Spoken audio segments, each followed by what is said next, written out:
तो बच्चे एक वन लाइनर की सूरत में हम इसको डिस्कस करेंगे ताकि आपको सारी चीजें पता चलती जाएं। एक ऐसी ब्रांच ऑफ साइंस जिसमें हम क्या करते हैं, हम लोग डिस्कस करते हैं किसी भी एलिमेंट या कंपाउंड की प्रॉपर्टीज, उसकी स्ट्रक्चर या उसकी कंपोजिशन। ऐसे सब्जेक्ट को क्या कहा जाता है? ऐसा सब्जेक्ट जिसमें हम किसी भी कंपाउंड की प्रॉपर्टीज, उसकी स्ट्रक्चर या उसकी जो है वो खसूसियात को स्टडी करें, वो क्या कहलाता है? वो सब्जेक्ट कहलाता है केमिस्ट्री। अच्छा बच्चे, एक टर्म होती है मैटर। अक्सर हम लोग ये चीज देखते हैं कि मैटर, व्हाट इज मैटर? आप लोग जरा मैसेज पे बताएंगे मैटर क्या होता है।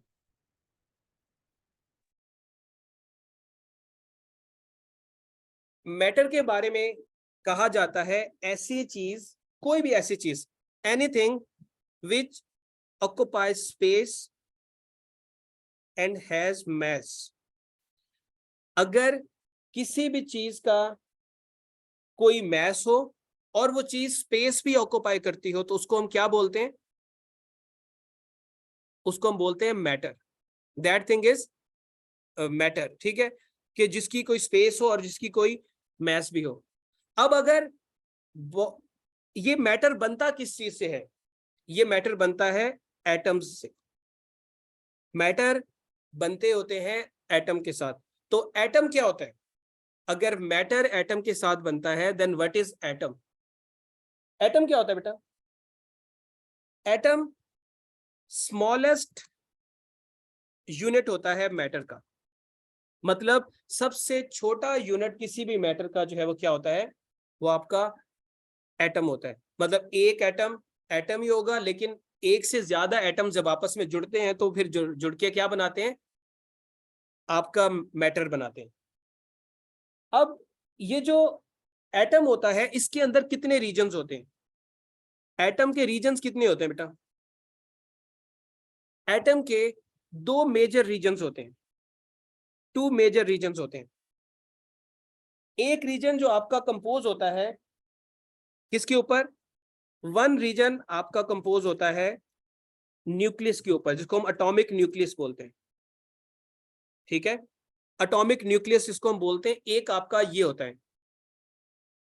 इस न्यूक्लियस के अंदर कौन सी चीजें होती हैं? इस न्यूक्लियर के अंदर दो चीजें होती हैं। कौन कौन सी? Neutrons and protons. अब सवाल यहां पर यह पैदा होता है, हु डिस्कवर्ड न्यूट्रॉन्स? न्यूट्रॉन्स को डिस्कवर किसने किया था? आप लोग जल्दी से मैसेज पे बताएं।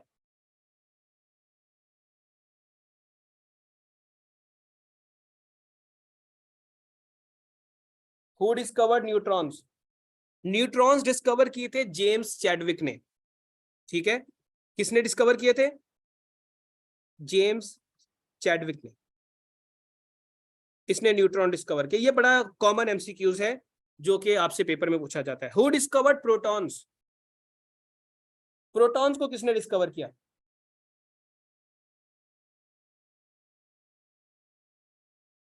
प्रोटॉन्स को डिस्कवर किया रदरफोर्ड ने। ठीक है, रदरफोर्ड डिस्कवर्ड प्रोटॉन्स। अब एक और एमसीक्यूज की बात कर लेते हैं।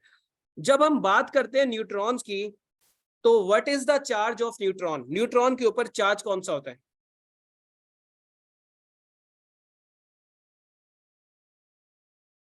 न्यूट्रॉन के ऊपर चार्ज न्यूट्रल होता है, इनके ऊपर कोई चार्ज नहीं होता। जबकि प्रोटॉन्स के ऊपर कौन सा चार्ज होगा? प्रोटॉन के ऊपर पॉजिटिव चार्ज होगा। तो फिर आपका न्यूक्लियस क्या होगा? पॉजिटिवली चार्ज नहीं हो जाएगा? न्यूक्लियस आपका पॉजिटिवली चार्ज हो जाएगा। तो न्यूक्लियस के ऊपर चार्ज पॉजिटिव आ गया आपका। न्यूट्रॉन्स और प्रोटॉन्स में ये न्यूक्लियस के अंदर मौजूद होते हैं, और ये आपका एक रीजन हो गया। उसके बाद आपका जो सेकंड रीजन होता है वो कौन सी चीज पे बेस कर रहा होता है? सेकंड रीजन जो एटम का होता है वो बेस करता है इलेक्ट्रॉन्स के ऊपर। किसके ऊपर? इलेक्ट्रॉन्स के ऊपर। इलेक्ट्रॉन्स क्या करते हैं? ये डिफरेंट शेल्स में कुछ ऑर्बिट्स होते हैं जो कि न्यूक्लियस के गिर्द ये रिवॉल्व करते हैं, ये उसके गिर्द चक्कर लगाते हैं। उन जो ऑर्बिट्स को हम बोलते हैं शेल। वो ऑर्बिट्स क्या कहलाते हैं? वो ऑर्बिट्स आपके शेल्स कहलाते हैं। और इन शेल्स को जो है वो फिर क्या कहा जाता है? इन्हीं शेल्स के अंदर इलेक्ट्रॉन आपके रोटेट करते हैं। अब सवाल ये आ जाता है कि इलेक्ट्रॉन्स के ऊपर चार्ज कौन सा है? इलेक्ट्रॉन्स के ऊपर चार्ज कौन सा होता है? इलेक्ट्रॉन्स के ऊपर जो चार्ज होता है वो नेगेटिव चार्ज होता है। और इलेक्ट्रॉन्स को डिस्कवर किसने किया था? Who discovered electrons? J Thomson. J Thomson ने जो है वो इलेक्ट्रॉन्स को डिस्कवर किया था। और इलेक्ट्रॉन्स के ऊपर जो चार्ज इसने बताया वो क्या था? इसने कहा कि नेगेटिव चार्ज होता है। अब दुनिया में एक एटम ऐसा है जिसके अंदर न्यूट्रॉन नहीं होते। एक एटम ऐसा है जिसमें न्यूट्रॉन नहीं होते। वो कौन सा एटम है जिसमें मतलब उसके एक आइसोटॉप में न्यूट्रॉन नहीं होते? हाइड्रोजन। हाइड्रोजन एक अदर ऐसा एलिमेंट है, एक ऐसा एटम है जिसके अंदर न्यूट्रॉन नहीं होते, प्रोटॉन होते। ठीक है। और दुनिया में सबसे ज्यादा पाई जाने वाली गैस भी कौन सी है? हाइड्रोजन गैस है। यूनिवर्स में सबसे ज्यादा यही गैस पाई जाती है। दुनिया में पाई जाने वाली सबसे ज्यादा लाइटेस्ट गैस कौन सी है? दुनिया में पाई जाने वाली सबसे ज्यादा लाइट गैस कौन सी है? हाइड्रोजन। हाइड्रोजन जो है वो लाइट गैस है, लेकिन हम इसको यूज नहीं करते बलून्स के अंदर। ठीक है। हम इसको यूज नहीं करते। क्यों नहीं करते? क्योंकि ये इसकी फायर को कैप्चर करने की एबिलिटी जो है वो बहुत ज्यादा होती है। ये बहुत जल्दी आग पकड़ लेती है, कंबस्टेबल होती है। लेकिन इसलिए हम लोग हीलियम को यूज करते हैं। हीलियम। अच्छा बच्चे, हीलियम एक जगह का फ्यूल भी है। एक जगह पर ये फ्यूल के तौर पे यूज होती है, एक बहुत बड़े नेचुरल फिनोमिनन में। कहां पर जो है ये फ्यूल के तौर पे यूज होती है? सन के ऊपर। सूरज के ऊपर जो हीलियम है 25% हीलियम होती है सूरज के ऊपर, लेकिन यही इसका जो है वो फ्यूल है। जो सूरज के ऊपर रिएक्शन होते हैं वहां पर ये फ्यूल के तौर पे यूज होती है। और सूरज के ऊपर 75% कौन सी गैस पाई जाती है?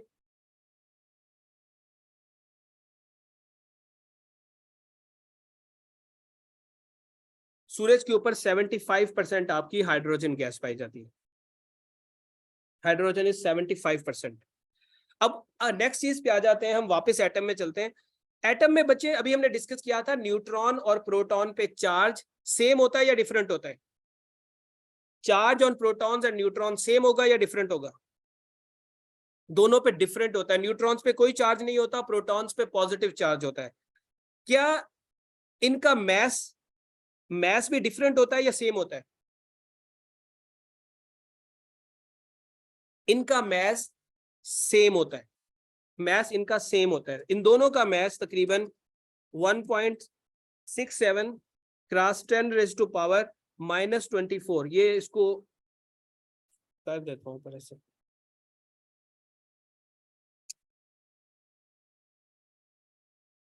10⁻⁻24 जो है वो आपका मैस रहता है। और इस मैस को हम डिस्कस करते हैं कौन से यूनिट में? कौन से यूनिट में डिस्कस करेंगे इसको? हम डिस्कस करते हैं AMU. AMU atomic mass unit. तो किसी भी एटम का जो मैस होता है वो वहां पर मौजूद जो प्रोटॉन और न्यूट्रॉन का मैस होता है उसके इक्वल होता है। इलेक्ट्रॉन्स का वेट नेग्लिजिबल होता है। वेट ऑफ इलेक्ट्रॉन्स बहुत कम होता है। मतलब प्रोटॉन के वेट से 1800 टाइम 1/1800 टाइम लेस होता है। अगर इलेक्ट्रॉन्स का वेट करें तो 1800 गुना कम होता है प्रोटॉन के वेट से। इसलिए हम इसके वेट को कैलकुलेट ही नहीं करते। किस चीज में? एटम के वेट में। तो एटम का वेट किन चीजों पे डिपेंड करेगा?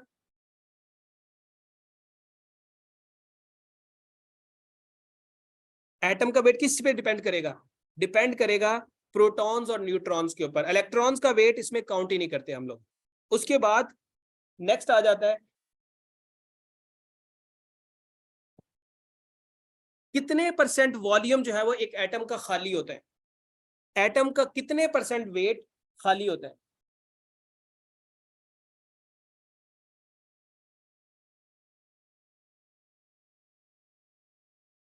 नाइनटी 99% एटम खाली होता है, 99%। 99% जो है वो क्या होगा, ये खाली होगा। 1% पे बाकी सारे मामला आपके चल रहे होते हैं।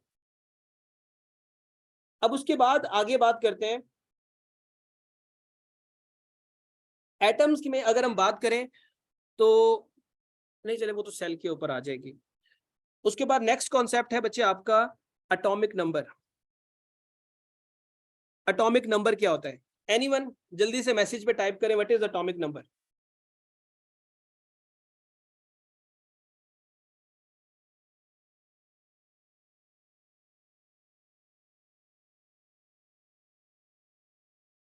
किसी भी एटम के न्यूक्लियस में मौजूद जो नंबर ऑफ प्रोटॉन्स होते हैं,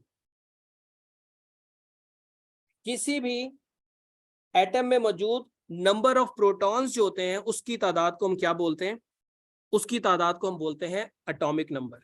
किसी भी एटम में मौजूद, एटम के न्यूक्लियस में मौजूद जो प्रोटॉन्स की तादाद होती है वो क्या कहलाती है आपकी? वो आपकी प्रोटॉन्स कहलाती है। और एटम एटॉमिक नंबर को रिप्रेजेंट किस सिंबल से किया जाता है? किस सिंबल के साथ एटॉमिक नंबर को रिप्रेजेंट किया जाता है? Atomic number is represented by Z, Z के साथ जो है वो इसको रिप्रेजेंट किया जाता है।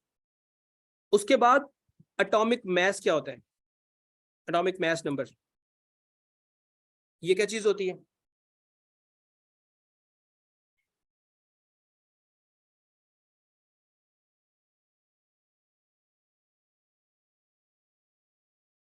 ये चीज होती है number of protons plus number of neutrons. किसी भी एटम के न्यूक्लियस में मौजूद प्रोटॉन्स की तादाद और न्यूट्रॉन्स की तादाद का जो सम होता है वो क्या होता है आपका? एटॉमिक मैस नंबर होता है। तो ये दो चीजें, एटॉमिक मैस नंबर को कैसे रिप्रेजेंट किया जाता है?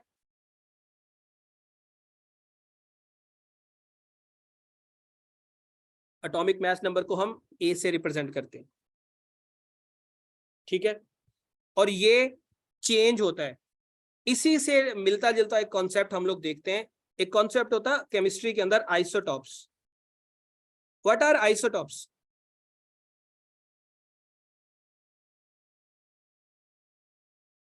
आइसोटॉप्स कहते हैं ऐसे एलिमेंट्स जिनका एटॉमिक नंबर सेम रहे लेकिन एटॉमिक मैस नंबर हमेशा चेंज होता रहे। इसकी मैं अक्सर एक एग्जांपल देता होता हूं कि एक आदमी के 3 बेटे हैं, उन सब के जब उनके आईडी कार्ड बनेंगे या सपोज उनका कोई डाटा इकट्ठा कलेक्ट करते हैं तो उसमें उनके फादर का नेम सेम रहेगा, फादर का नेम उनका एटॉमिक नंबर है, लेकिन उन सब का वेट डिफरेंट होगा, किसी का 50 kg, किसी का 60, किसी का 70। तो एटॉमिक मैस उनका, वो उनका एटॉमिक मैस नंबर हो गया। तो वो तीनों बच्चे अपने फादर के आइसोटॉप्स हैं। वो तीनों बच्चे अपने फादर के क्या है? आइसोटॉप्स हैं। उनका एटॉमिक नंबर सेम है, यानी कि फादर का नाम सेम है लेकिन एटॉमिक मैस नंबर डिफरेंट है। तो इसी तरह आइसोटॉप्स में भी क्या होता है कि आइसोटॉप्स में आपका एटॉमिक नंबर सेम रहता है, एटॉमिक मैस नंबर चेंज हो जाता है। तो यहाँ पे लिख देते हैं सेम एटॉमिक नंबर, और जो चीज वेरी करती है वो क्या होती है आपकी? Atomic mass number, ATM, AMN लिख दिया मैंने इसको।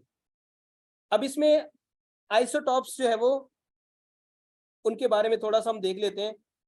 दुनिया में वो कौन सा एलिमेंट है जिसके आइसोटॉप्स को स्पेसिफिक नेम दिए गए? सिर्फ एक एलिमेंट ऐसा है जिसके आइसोटॉप्स को स्पेसिफिक नेम दिए गए। No, not oxygen.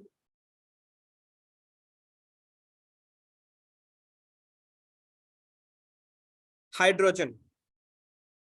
हाइड्रोजन एक वाहिद ऐसा एलिमेंट है जिसके आइसोटॉप्स को नेम दिए गए हैं, बाकी किसी के आइसोटॉप्स को नेम नहीं दिए गए। इसका पहला आइसोटॉप अगर बात करें तो एटॉमिक नंबर यूं लिखे जाते हैं, ऊपर जी नीचे ए। तो अगर पहला आइसोटॉप 11, इसको बोलते हैं प्रोटियम, ठीक है, प्रोटियम। इसी तरह 21 ये ड्यूट्रियम, और 31 ये आपका हो गया ट्रिटियम। अब इन तीनों में से ये 3 आइसोटॉप्स है हाइड्रोजन के। इन तीनों में से रेडियो एक्टिव आइसोटॉप्स कौन से? Which one is radioactive isotope? Protium, deuterium या tritium?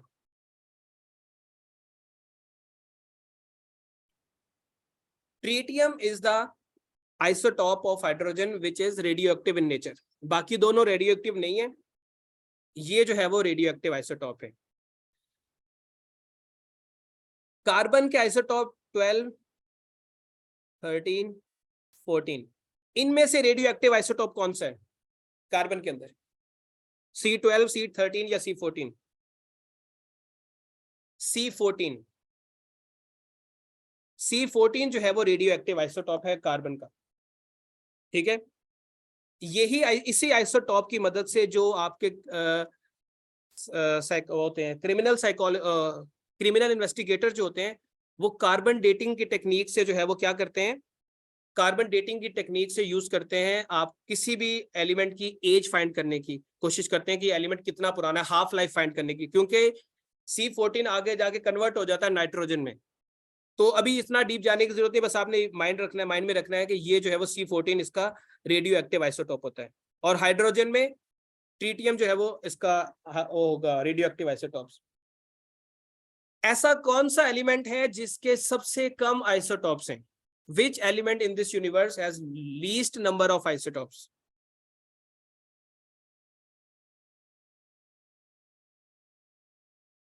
Hydrogen.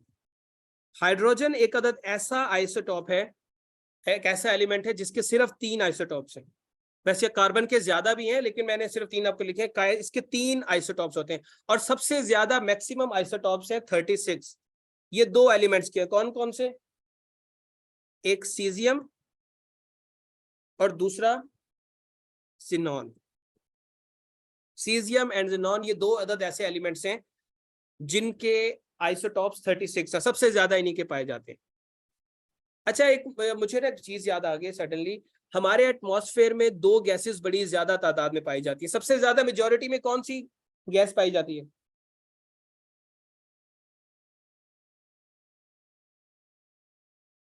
Nitrogen. What is the percentage of nitrogen in atmosphere? 78%। दूसरे नंबर पे कौन सी आती है?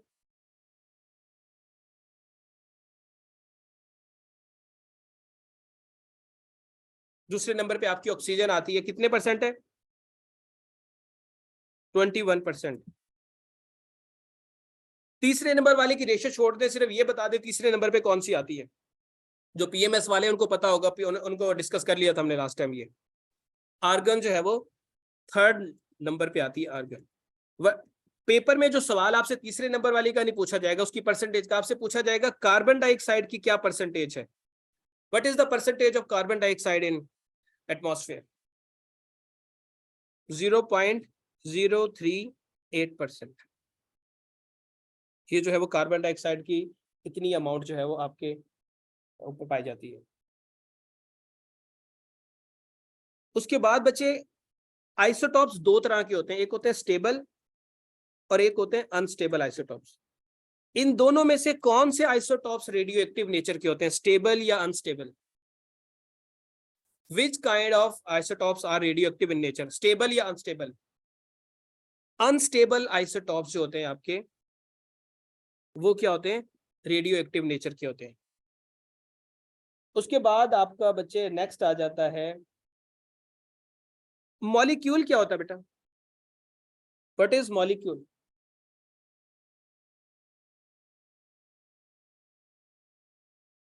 मॉलिक्यूल, शाबाश।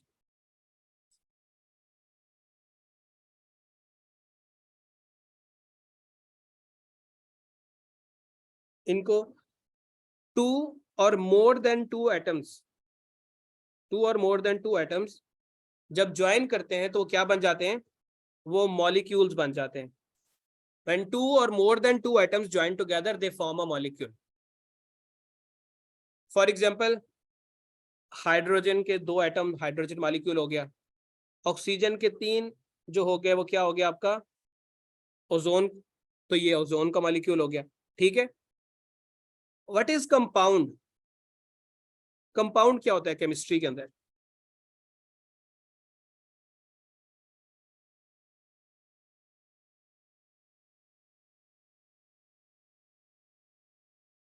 कंपाउंड भी सेम एक चीज होती है, वही चीज होती है, लेकिन इसमें क्या होता है, two atoms, two different atoms, sorry, two और more than two different atoms जो अब जब आपके इकट्ठे होते हैं तो वो क्या बनाते हैं, वो कंपाउंड होता, कंपाउंड भी मॉलिक्यूल है, बस फर्क क्या है कि कंपाउंड के अंदर क्या होता है कि एटम सेम नेचर के नहीं होते। जब एटम सेम नेचर के ना हो तो वो मॉलिक्यूल कंपाउंड कहलाता है। फॉर एग्जांपल, ये हम वाटर मॉलिक्यूल की बात करें, ये मॉलिक्यूल है या कंपाउंड है? वाटर कंपाउंड हो गया या मॉलिक्यूल हो गया? ये कंपाउंड बन गया, हम इसको मॉलिक्यूल बोलते हैं कि वाटर मॉलिक्यूल का फार्मूला क्या है, H2O, बट एक्चुअली ये आपका क्या है, एक कंपाउंड है, दिस इज कंपाउंड। इसी तरह CO2 आपका एलिमेंट कंपाउंड है या मॉलिक्यूल है? CO2 again it is compound because it contains different atoms. एक चीज होती है element. Now what is element? Element में क्या होता है, element is same like molecule, इसमें टू और more than two atoms of the same element, two और मोर देन टू एटम्स, लेकिन वो सेम ही नेचर के होंगे, सेम केमिकल के होंगे, डिफरेंट नहीं होंगे। तो हाइड्रोजन क्या होगा, एक मॉलिक्यूल हो गया, मॉलिक्यूल के साथ इसको हम एलिमेंट बोल सकते हैं, इसको हम एलिमेंट भी बोलेंगे कि ये एलिमेंट भी है आपका। Nitrogen N2, O2, O3, these all are molecules as well as elements too. अच्छा, एलिमेंट से मुझे याद आ गया, ऐसे अभी उसके ऊपर डिस्कस आगे जाके करते हैं। ये जो पीरियोडिक टेबल होता है, पीरियोडिक टेबल में टोटल कितने एलिमेंट्स हैं? 118 एलिमेंट्स। ये PMS वाले जो है ना छा गए हैं। कोशिश करें कि दूसरे बच्चे भी आंसर करें, सिर्फ हमारे स्टूडेंट जो रेगुलर है वही लगे हुए हैं धड़ाधड़ आंसर देने के लिए। बट पीरियोडिक टेबल की बात हो रही है, डिस्कवर्ड 128 है, बट पीरियोडिक टेबल के अंदर हम उनको 118 काउंट कर रहे हैं, ठीक है? तो 180 एलिमेंट्स आपके जो है वो पीरियोडिक टेबल के अंदर आ गए। उसके बाद अगर हम थोड़ा सा इसको आगे लेके चलें तो आपके मॉलिक्यूल्स में कुछ फोर्सेस होती हैं जो उनको इकट्ठा रखती हैं। फोर्सेस जो मॉलिक्यूल को इकट्ठा रखती हैं वो फोर्सेस क्या कहलाती हैं? इंटरमॉलिक्यूलर तो होती है ना, उनको उनके उनको कुछ खास नाम भी दिया जाता है।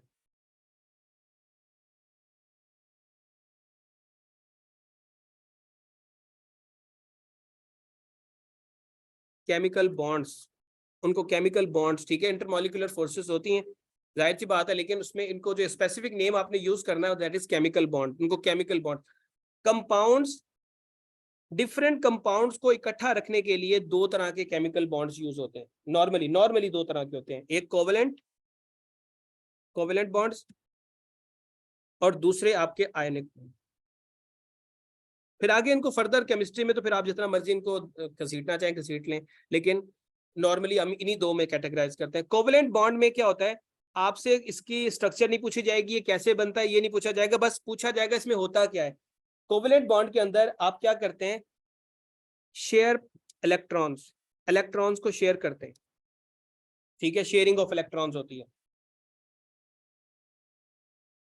और आयोनिक में क्या होता है, आयोनिक बॉन्ड्स में आप करते हैं, डोनेट करते हैं इलेक्ट्रॉन्स, इलेक्ट्रॉन्स की डोनेशन होती है, आप इलेक्ट्रॉन्स को डोनेट कर देते हैं दूसरे में।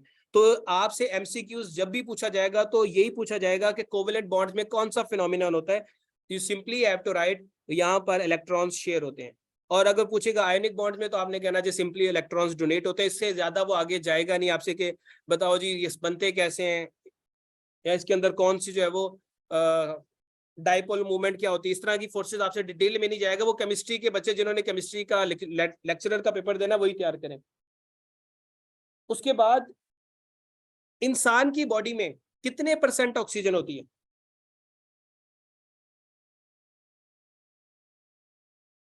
ह्यूमन बॉडी में कितने % ऑक्सीजन होती है? ह्यूमन बॉडी में 66% ऑक्सीजन होती है। बेटा याद रख लें 66% आपकी जो है ऑक्सीजन है ह्यूमन बॉडी के अंदर। और जो मॉलिक्यूल्स होते हैं, शेप वाइज मॉलिक्यूल कितनी तरह के होते हैं, मॉलिक्यूल्स की शेप्स कितनी तरह की होती है? वैसे तो इनकी मल्टीपल शेप्स हैं, लेकिन दो काइंड जो है वो, दो तरह की शेप्स इनकी ज्यादा प्रोमिनेंट हैं। दो तरह की शेप्स कौन कौन सी? एक इनकी लॉन्ग स्पाइरल होती है, long spiral, and second one is pyramid type जो है वो इनकी शेप होती है। ये दो तरह की बड़ी कॉमन है, मतलब मेजोरिटी में यही है, लॉन्ग स्पाइरल और एक पिरामिड की सूरत में।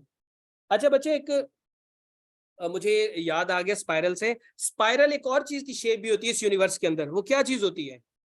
स्पाइरल, इरेगुलर, इलिप्टिकल उनकी शेप्स होती है कॉमन। गैलेक्सीज की जो है वो ये फॉर्म होती है। गैलेक्सीज जो है आपके सोलर सिस्टम में या आपके यूनिवर्स के अंदर तीन तरह की होती है, स्पाइरल, इलिप्टिकल एंड इरेगुलर। हमारी जो गैलेक्सी है उसका नाम है मिल्की वे, और मिल्की वे कौन सी शेप की है? मिल्की वे कौन सी है? मरियम हाशमी, आपने ना ये जमीन स्पाइरल है हमारी, मेरा बेटा क्या कर रही है? हमारी जो गैलेक्सी है वो स्पाइरल इन शेप है, ठीक है। उसके बाद बच्चे एक डीएनए। डीएनए क्या मॉलिक्यूल है या नहीं है? बेसिकली ये हमारी इंफॉर्मेशन को स्टोर करता है। क्या ये मॉलिक्यूल है या नहीं? बिल्कुल ठीक है, ये सुपर लॉन्ग मॉलिक्यूल कैटेगरी में फॉल करता है। सुपर लॉन्ग मॉलिक्यूल जो है वो उसको कहा जाता है। अच्छा बच्चे, आगे हम लोग मूव करते हैं और आ जाते हैं पीरियोडिक टेबल के ऊपर। पीरियोडिक टेबल की बात हम कर रहे थे तो उसको डिस्कस कर ही लेते हैं। पीरियोडिक टेबल में हम बात करेंगे तो यहाँ पर कितने एलिमेंट्स होंगे, तरतीब से डिस्कस करते हैं। पीरियोडिक टेबल के एलिमेंट्स 118 118 एलिमेंट्स जो है वो आपके होते हैं।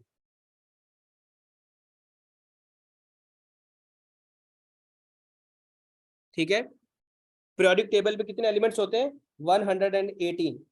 अब इसमें आप अगर पीरियोडिक टेबल को देखें तो पीरियोडिक टेबल समहाउ इस तरह का होता है, मतलब अब इसको यहाँ पे, इसमें कुछ वर्टिकल कॉलम्स होते हैं और कुछ हॉरिजॉन्टल रोज होती हैं पीरियोडिक टेबल के अंदर। ये जो हॉरिजॉन्टल रोज होती हैं इनको क्या बोला जाता है? ये जो आपकी हॉरिजॉन्टल रोज होती हैं इनको क्या बोलते हैं? इनको बोला जाता है पीरियड्स। ठीक है, हॉरिजॉन्टल रोड्स आपकी रोज जो है वो आपकी पीरियड्स कहलाती है। ठीक है, और आपके टोटल कितने पीरियड्स होते हैं पीरियोडिक टेबल में? पीरियोडिक टेबल में देयर आर 7 पीरियड्स। आप लेंथेनाइड और एक्टिनाइड्स को इसमें काउंट ना करें, वो जो दो अलग है ना उनको काउंट ना करें अभी इसमें, लेंथेनाइड्स और एक्टिनाइड्स को आप इसमें काउंट ना करें। There are overall 7 periods. ठीक है, और जो सबसे छोटा पीरियड है वो कौन सा है? सबसे छोटा पीरियड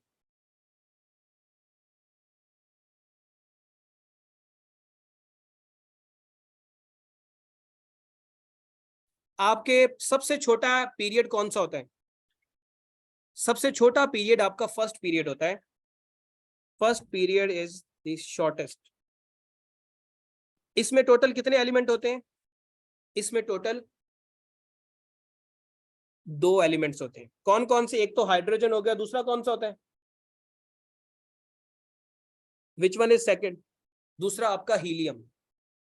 एक हाइड्रोजन एंड हीलियम, ये दो जो है वो आपके इसके अंदर पाए जाते हैं। और सबसे बड़ा पीरियड कौन सा होता है?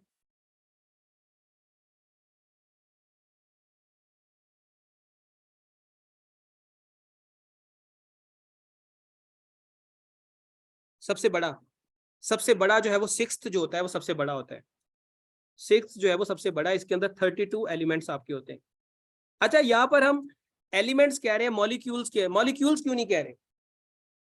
Why we are not saying using the terminology of molecule, we are using elements?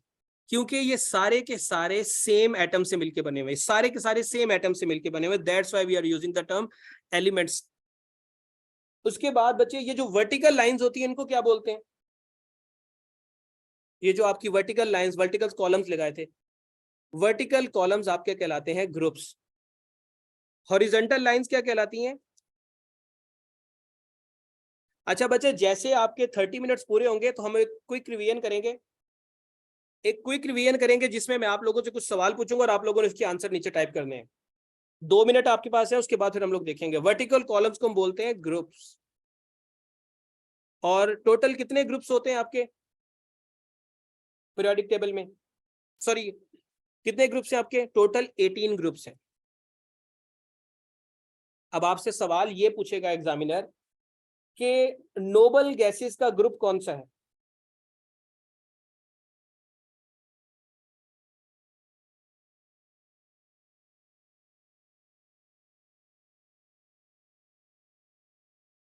इसको इसको लिख लें अपने पास। ये आपने जो है ना मुझे असाइनमेंट के तौर पे, अब इतना ये जो पीएमएस वालों पे तो अफसोस है कि उन्हें पता होना चाहिए था। नोबल गैसेस कौन से जो है वो ग्रुप पे पाई जाती हैं या पीरियड में? नोबल गैसेस, ठीक है, ये इसको नोट कर लें आप लोग, ये असाइनमेंट के तौर पे करना है। अच्छा, इसमें इलेक्ट्रॉन्स, वैलेंस शेल, आपका एक इलेक्ट्रॉन्स होते हैं, इलेक्ट्रॉन्स के डिफरेंट शेल्स होते हैं। जो लास्ट शेल होता है उसको बोलते हैं वैलेंस शेल।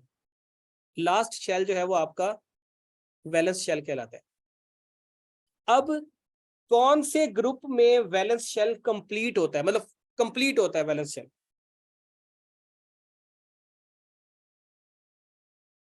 कौन से ग्रुप के अंदर वैलेंस शेल जो है वो कंप्लीट होगा?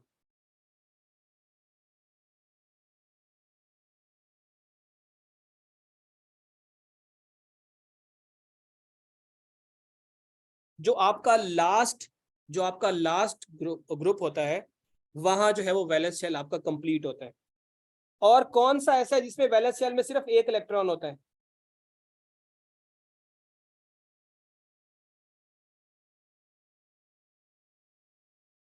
पहले वाले में वैलेंस शेल के अंदर सिर्फ एक इलेक्ट्रॉन होता है, और आखिरी वाले में वैलेंस शेल के अंदर फुल होते हैं इलेक्ट्रॉन्स। उसके बाद बच्चे एलिमेंट्स जो होते हैं ना, उनको एब्रीवेट किया जाता है ऐसे, जैसे हाइड्रोजन हो गया तो उसको H से करते हैं, कार्बन को C से करते हैं। लेकिन कुछ एलिमेंट ऐसे हैं, जैसे गोल्ड हो गया, उसको AU से क्यों रिप्रेजेंट करते हैं? उसको एक एलिमेंट से क्यों नहीं कर रहे?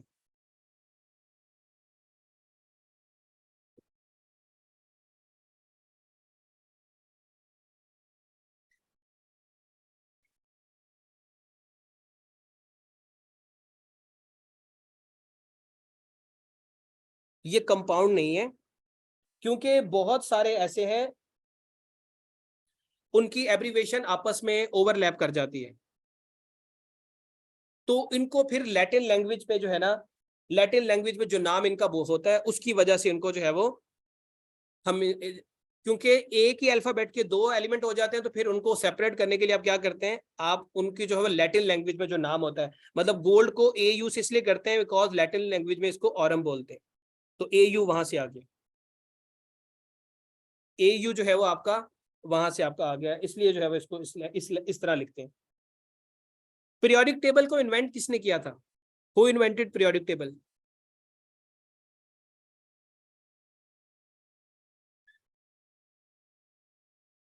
मेंडलीव। मेंडलीव का ताल्लुक किस मुल्क से था?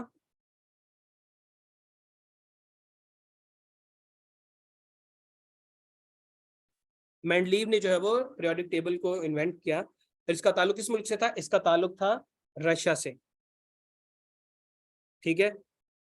रशिया से जो है वो इस नाम के उनके शायद एक प्राइम मिनिस्टर भी रह चुके हैं। तो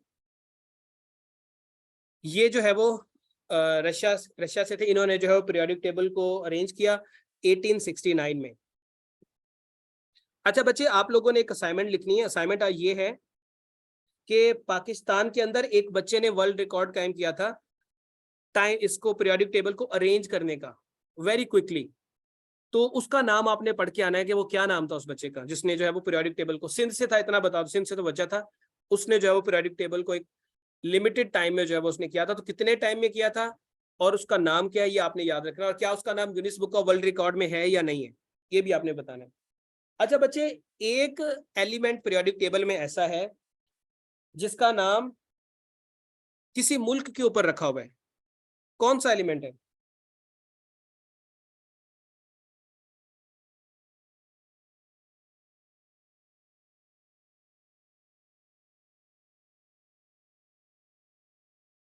कौन सा एलिमेंट ऐसा है जिसका नाम किसी मुल्क के ऊपर, चले मैं उसका नाम बता दूं, वो मुल्क जो है वो अभी वर्ल्ड कप का फाइनल खेल के आया है।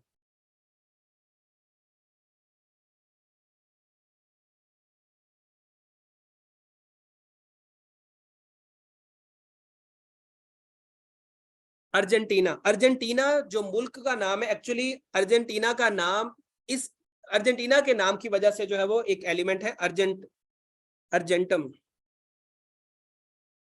अर्जेंटम जो है इसकी इसका एब्रीवेशन है एजी, और ये एजी किसकी, कौन सी मेटल को बोलते हैं, किस मेटल को बोलते हैं ये, सिल्वर को। सिल्वर का सिंबल है, तो ये सिल्वर के एलिमेंट को जो है वो हम लोग अर्जेंटीना के नाम से ये लिया गया। अब मुझे ये बता दें कि वैसे बात होगी मेटल्स की, आखिरी सवाल है फिर आपकी रिवीजन होती है। सबसे ज्यादा बेस्ट कंडक्टिविटी यानी कि करंट को और हीट को गुजारने की सलाहियत किस मेटल की है सबसे ज्यादा? वेरी गुड आमना, कॉपर। आमना बेटा आप, ये दूसरी वाली आमना है, मुझे लगा उस क्लास वाली है। वेरी गुड जरमीना रोफ, शाबाश बच्चे, गोल्ड। और भी कोई चीज रह गया तो बता दें। कॉपर। बेटा the best conductor of electricity in this earth, वो आपका जो है वो सिल्वर है। सिल्वर की कंडक्टिविटी सबसे ज्यादा है। Silver is the good conductor of electricity and heat. Conductor की डेफिनेशन जब हम करते हैं तो ऐसी चीज जो हीट को और करंट दोनों को अपने अंदर से गुजारने की सलाहियत रखे तो वो कंडक्टर कहलाती है। तो silver is the best conductor of electricity. अच्छा बच्चे, एक एलिमेंट ऐसा भी है जिसे डिस्कवर किया गया जमीन से पहले स्पेस में, मतलब स्पेस एस्ट्रोनॉमिकल बॉडीज में जो है वो कहीं डिस्कवर किया गया। वो कौन सा एलिमेंट है? वो जमीन पे बाद में पता चला, वहां पर पहले पता चल गया कि वहां पर वो है।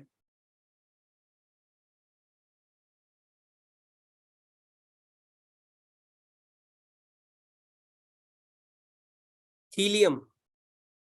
हीलियम एक अदद ऐसा एलिमेंट है जो कि पहले सूरज पे पता चला कि वहां पर हीलियम है, उसके बाद हमें जमीन पे पता चला कि जमीन पे भी ये है, इस तरह की चीज जमीन पे भी पाई जाती है। तो बाद में जमीन पे डिस्कवर हुआ, पहले ये जो है वो सूरज पे डिस्कवर हुआ। तब थोड़ा सा एक रिवीजन, एक क्विक रिकॉल कर लेते हैं। Who discovered electrons? Who discovered electrons? J Thomson. Atomic जो किसी भी चीज के आइसोटॉप्स होते हैं, तो आइसोटॉप्स में कौन सी चीज सेम होती है और कौन सी चीज डिफरेंट होती है?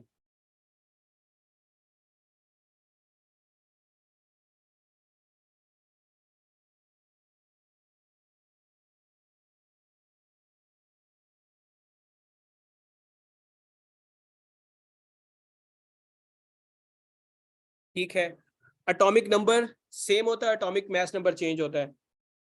सबसे ज्यादा आइसोटॉप किस एलिमेंट के हैं?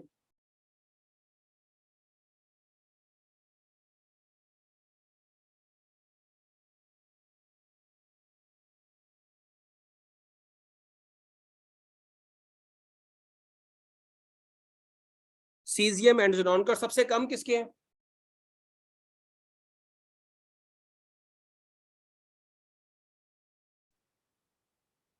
सबसे कम आपके जो है वो हाइड्रोजन के हैं। कोवेलेंट बॉन्ड में क्या चीज होती है, किस चीज की शेयरिंग होती है कोवेलेंट बॉन्ड के अंदर?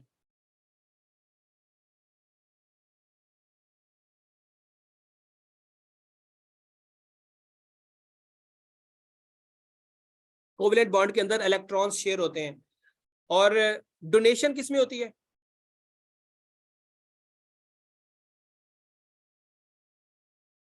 डोनेशन उसके अंदर होती है आपके आयोनिक बॉन्ड में। मैटर का स्ट्रक्चरल यूनिट कौन सा होता है?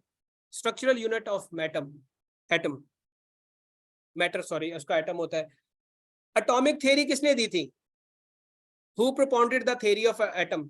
एटॉमिक थ्योरी 1808 में किसने दी थी? जे से नाम शुरू होता है और एन पे खत्म होता है।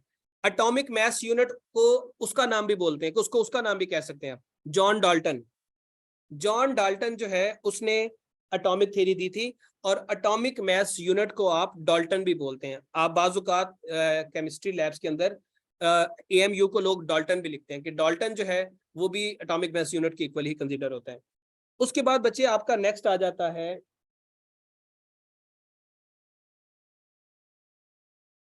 Acid and base.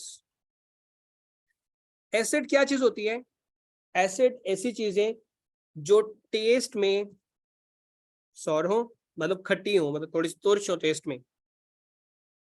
दूसरी चीज, प्लस इनके अंदर, हर एसिड के अंदर हाइड्रोजन आयन लाजमी पाए जाए, हाइड्रोजन आयन लाजमी तौर पे पाए जाए। एक ये चीज हो गई। और तीसरी, एक लिटमस पेपर होता है जिसे हम लिचन से हासिल करते हैं। एक पेपर होता है जिसे हम लिटमस पेपर बोलते हैं। इसे हम किस चीज से हासिल करते हैं? इसे हम हासिल करते हैं लिचन से। ये लिटमस पेपर का कलर चेंज कर देता। अगर आपके पास ब्लू लिटमस पेपर है तो ये उसको कर देगा रेड में। अगर कोई चीज तेजाब है, किसी बर्तन में की जगह पे कोई लिक्विड पड़ा, आपने चेक ये करना है कि ये जो है वो एसिड है या बेस है, तो क्या करेंगे, वहां पे ब्लू लिटमस पेपर डाल के देख लिया